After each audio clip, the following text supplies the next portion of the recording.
सूरो गढ़ जा लोर रो सूरा रो सिणगार अजय सुनी जे ऊण धरा वीरम री हुंकार मामा लाजे भाटिया कुल लाजे चौहान जो मैं पढ़नु तुरकणी तो पश्चिम उगे भान सोनगरा बंको क्षत्रिय उणरो जोश अपार झेले कुण इन जगत में वीरम री तलवार वीरम री तलवार। ऐसे वीर प्रतापी शासक वीरम देव के बलिदान दिवस पर आज हम उनको सादर नमन करते हैं। आज हम अपने इस वीडियो में वीरम देव की उसी शौर्य गाथा को अपने शब्दों में बांधने का छोटा सा प्रयास कर रहे हैं। वैसे तो जालोर के इतिहास के संबंध में बहुत कम लिखा गया है। जितना भी लिखा गया है वह जालोर के शासकों के पराक्रम एवं वीरता के आगे कुछ भी नहीं। वास्तव में जालोर के शासक अद्भुत वीर एवं पराक्रमी थे। जालोर के संबंध में जो कुछ भी हमें प्राप्य है वह वीरमदेव रीवात, कान्हड़देव प्रबंध, चौहान कुल कल्पत्रु जैसे ग्रंथों में सम्मिलित है, जिनके आधार पर हमें ये पता चलता है कि जब दिल्ली में अलाउद्दीन खिलजी शासन कर रहा था तब वह लगातार एक के बाद एक भारत के विभिन्न हिस्सों को विजित कर अपने साम्राज्य में सम्मिलित करता चला जा रहा था। अब उसका उद्देश्य गुजरात विजय कर वहां के सोमनाथ के शिवलिंग को प्राप्त करना था। इस हेतु उसने अपनी एक सेना को गुजरात भेजने का निश्चय किया तथा जालोर के तत्कालीन शासक कान्हड़देव के पास अपना दूत इस संदेश के साथ भेजा कि गुजरात जाने हेतु दो मार्ग हैं, एक मेवाड़ का मार्ग जो अत्यधिक दुरूह और कठिन है, दूसरा जालोर का मार्ग। अतः कान्हड़देव शाही सेना को गुजरात जाने हेतु रास्ता प्रदान करे। लेकिन कान्हड़देव अत्यधिक वीर एवं प्रतापी शासक था, अत्यधिक देशभक्त था। उसने शाही सेना की इस मांग को ठुकरा दिया तथा उन्हें गुजरात जाने हेतु रास्ता देने से मना कर दिया, जिस पर अलाउद्दीन खिलजी नाराज हो गया तथा अपनी सेना को गुजरात मेवाड़ के रास्ते भेजा। जब अलाउद्दीन खिलजी ने गुजरात पर विजय हासिल कर ली, वहां के सोमनाथ मंदिर को नष्ट कर वहां से शिवलिंग प्राप्त कर लिया, तब पुनः दिल्ली लौटते समय उसकी सेना ने जालोर के शासक को मजा चखाने की सोची। जो उसने मना किया था उसका बदला लेने की सोची और इस उद्देश्य से वह जालोर की तरफ आगे बढ़ने लगे। जब कान्हड़देव को इस बात का पता चला, साथ में यह भी अवगत हुआ कि शाही सेना के पास सोमनाथ का शिवलिंग है, तब वह भी अपने वीर योद्धाओं जिसमें महीप देवड़ा, जयंत देवड़ा तथा उसका पुत्र वीरमदेव जैसे योद्धा सम्मिलित थे, उनके साथ शाही सेना पर टूट पड़ा तथा शाही सेना को परास्त कर उनसे शिवलिंग छीन लिया। अब उसने इस शिवलिंग को जालोर के पास सिराना में स्थापित करवाया तथा वहां उसकी प्रतिष्ठा करवाई। जब शाही सेना दिल्ली पहुंची और उसने जालोर के साथ अपने युद्ध का वृतांत सुनाया, साथ ही साथ वीरमदेव की वीरता के किस्से सुनाए, तब अलाउद्दीन खिलजी अत्यधिक प्रभावित हुआ। उसकी पुत्री फिरोजा भी वीरमदेव के व्यक्तित्व से बहुत प्रभावित हो गई। वह मन ही मन वीरमदेव से प्रेम करने लगी तथा यह निश्चय कर लिया कि अगर विवाह करूंगी तो केवल वीरमदेव से, अन्यथा मैं कंवारी ही रह जाऊंगी। अलाउद्दीन खिलजी ने फिर से जालोर को विजित करने हेतु अनेक प्रयास किए, लेकिन असफल रहा। अंत में निराश होकर अलाउद्दीन खिलजी ने जालोर के साथ समझौते की नीति अपनाई। अलाउद्दीन खिलजी पहले भी इस प्रकार की समझौतापूर्ण नीति अपना चुका था। वह हमीर देव के साथ भी अपनी बहन के विवाह का प्रस्ताव भेज चुका था।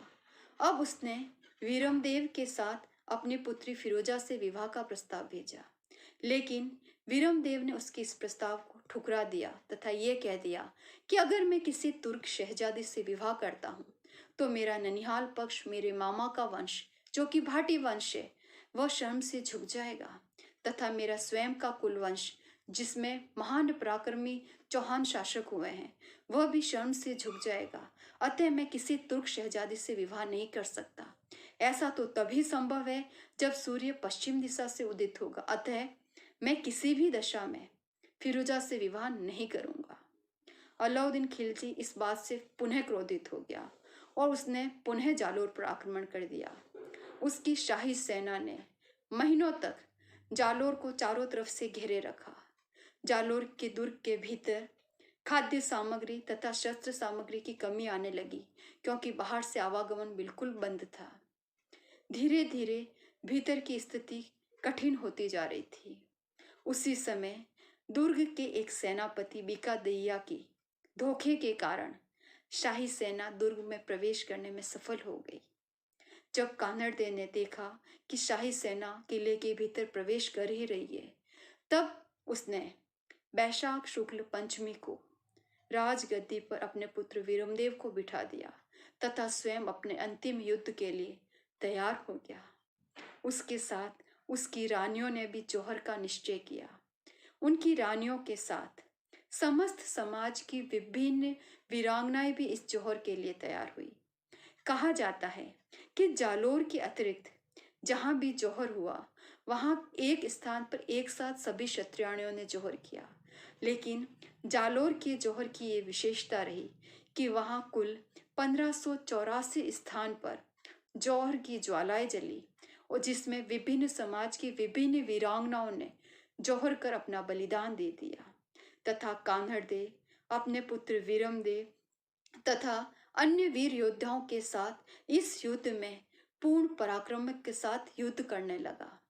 कान्हड़देव बैशाख शुक्ल पंचमी को वीरगति को प्राप्त हुए तथा वीरमदेव को जब इस बात का भान हुआ, इस बात का ज्ञान हुआ कि शाही सेना को ये फरमान है कि वीरमदेव को जीवित पकड़कर दिल्ली लाया जाए ताकि उसका विवाह फिरोजा से करवाया जा सके, तब उसने एक विष लगी कटार अपने सीने में स्वयं घोंप दी तथा उसके पश्चात उस घाव पर एक कपड़ा बांधकर पुनः युद्ध मैदान में आ डटा। उसने पूर्ण पराक्रम के साथ वीरता दिखाते हुए वीरगति प्राप्त की। उसकी वीरगति को देखकर शाही सेना निराश हो गई, क्योंकि उन्हें ये फरमान था कि वीरमदेव को जीवित दिल्ली ले जाया जाए। इसके बाद वीरमदेव के मस्तक को फिरोजा की धाय, सनावर, विभिन्न सुगंधित पुष्पों की टोकरी में रखकर दिल्ली ले गई। जब उसके मस्तक को फिरोजा के सामने रखा गया, तब कहा जाता है कि वीरमदेव ने मृत्यु पश्चात भी अपने बलिदान, अपनी वीरगति के पश्चात भी उसके मस्तक ने फिरोजा को देखने से इनकार कर दिया और मस्तक स्वयं घूम गया, विपरीत दिशा में घूम गया। फिरोजा इस आघात को सहन न कर पाई। उसने अत्यधिक मान सम्मान के साथ वीरमदेव के मस्तक का अंतिम संस्कार करवाया तथा स्वयं यमुना नदी में कूदकर और आत्मदाह कर लिया।